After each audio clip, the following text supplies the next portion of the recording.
Alors, nous allons découvrir maintenant comment faire des ifs and else, des conditions, donc en OCaml. Alors, à la différence de la plupart des langages que vous connaissez, le ifs and else en camel est une expression et non pas une structure de contrôle. C'est-à-dire que quand vous faites un ifs and else en C, vous avez vraiment l'instruction qui dit si on a ça, alors on part dans telle branche et on évalue instruction par instruction, et il y a quelque chose de dur, enfin c'est le même principe que les boucles, c'est une structure de contrôle. Par contre, vous avez une deuxième façon de faire des tests en C, et ça se rapproche plus de comment OCaml fonctionne, ce sont les ternaires, les expressions ternaires. Quand vous dites, est-ce que telle expression est vraie, faux? Si oui, tu évalues ça, sinon, tu évalues ça.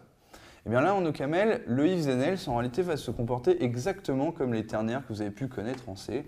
Alors bon, il y a plein d'autres langages qui font ça, bien évidemment, mais en tout cas, c'est le cas d'OCaml. Donc la syntaxe est la suivante, elle est très simple. Alors, if, une condition. Alors, évidemment, la condition doit s'évaluer vers un booléen. Donc, je sais pas, on va faire si 42 est égal à 42. Donc, bon, là, comme c'est les entiers, on peut choisir l'un ou l'autre des signes égaux. Ça s'évalue vers un entier.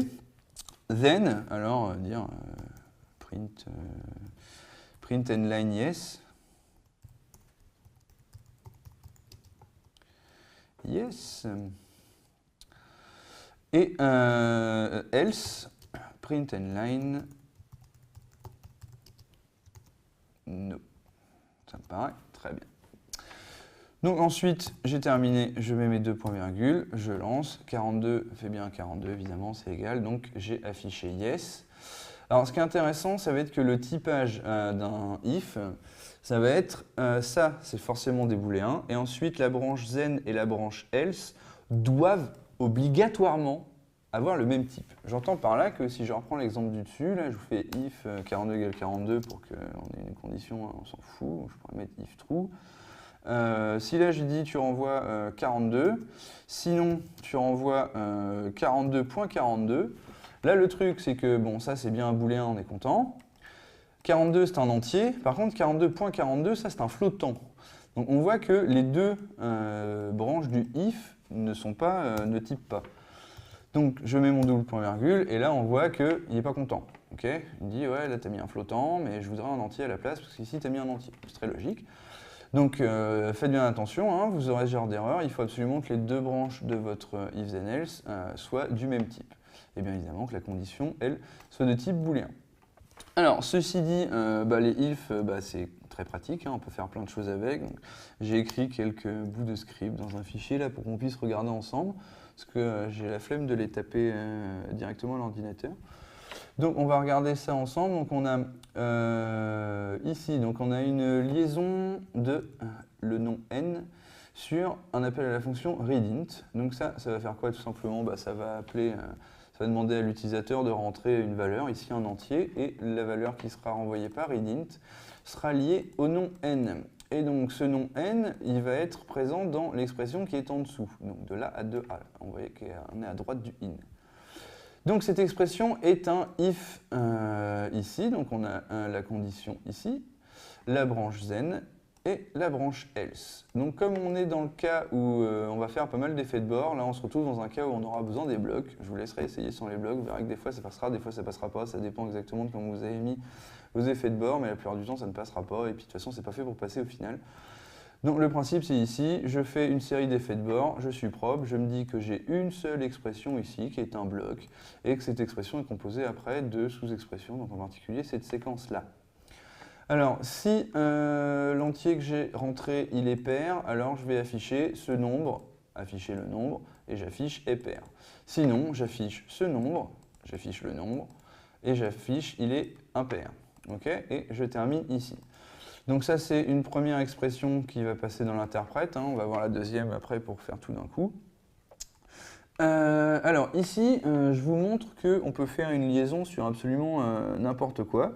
Donc ici, vous voyez bien que le if, c'est l'expression principale de ma liaison ici.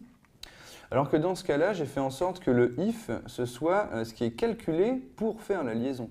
C'est-à-dire que l'évaluation de ce if là, va être lié au nom whatever. Okay. Et ensuite, ce nom whatever sera disponible in l'expression à droite, ici, à savoir print line whatever. Donc là, il y a des exercices d'inférence de type qui sont sympas à faire, c'est-à-dire pour essayer de trouver quel va être le type de whatever, on peut regarder un peu comment c'est fait dedans.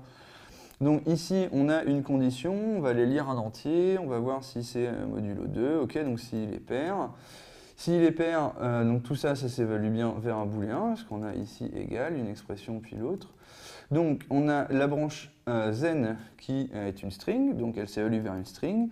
La branche else qui s'évalue elle aussi vers une string. Donc par inférence de type, on sait que whatever va être de type string. Donc whatever va être disponible dans l'expression à droite du in, donc à savoir cette expression-ci. Donc ici, on sait que whatever sera soit the second number is even, soit the second number is odd, en fonction de ce qu'on aura entré ici. Et je vais tout simplement faire un print line de ma string. Étant donné que print line est de type string flash unit, on est content et on peut même savoir que toute cette expression-là va s'évaluer vers unit. Alors là, toute la petite gymnastique que je viens de faire sur l'inférence de type, c'est des choses qui font prendre l'habitude, ça va vous permettre de coder plus vite, parce que si vous reposez systématiquement sur le compilateur, il va vous prendre pour sa petite bitch.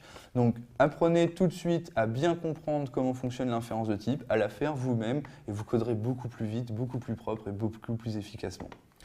Alors, pour terminer, on a un tout petit cas spécial, c'est-à-dire que dans le cas où notre branche then s'évalue vers unit, ici on voit que c'est le cas, puisque print line, on sait que son type c'est string flash unit, donc toute cette expression-là s'évalue vers unit.